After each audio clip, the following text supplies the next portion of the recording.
else about Melo's hamstring at this point? Recording in progress. He'll be reevaluated tomorrow.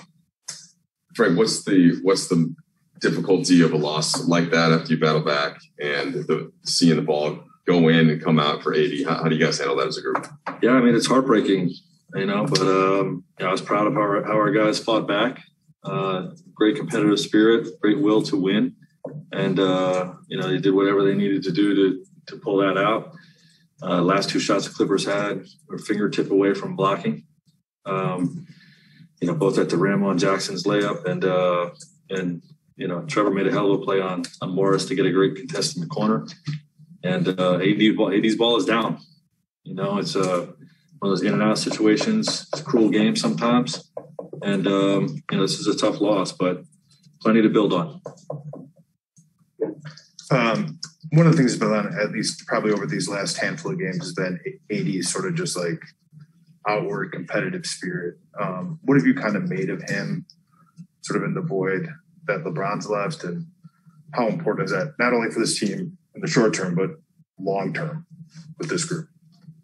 Yeah, I mean, we need every win we can get right now. So that's what's needed of him, and if he plays that way when we're whole, obviously we won a championship with him with that level of determination. So, he's just trying to impose his will on these games to try to pull out as many wins as we can right now while we're shorthanded.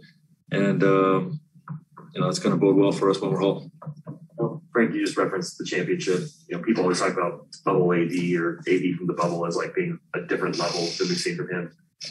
Are you seeing that same thing? Or are you seeing that you think that's a reasonable, or do you think that's a fair comparison of how he's playing right now? For sure, with the exception that he's still not shooting the ball that well from the perimeter. Correct. Yeah. He did all his damage in the paint tonight. I think he was 1 for 11 outside the rim. So when he was at his best in the bubble, he was doing that. Plus, carrying that 3-point threat as well. We're going to get there, and when we get there, we're going to be dangerous.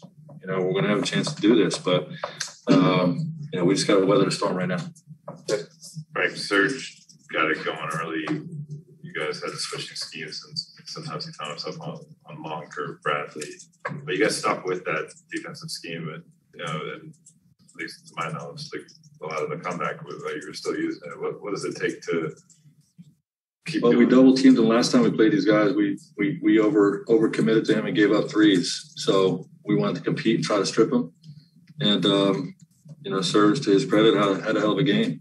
But when they play with 5 out, they force you into some of those switches, to take away the 3-point line, and you gotta choose what you're willing to live with. And competing on him was something that we were willing to live with. But to his credit, he had a hell of a night.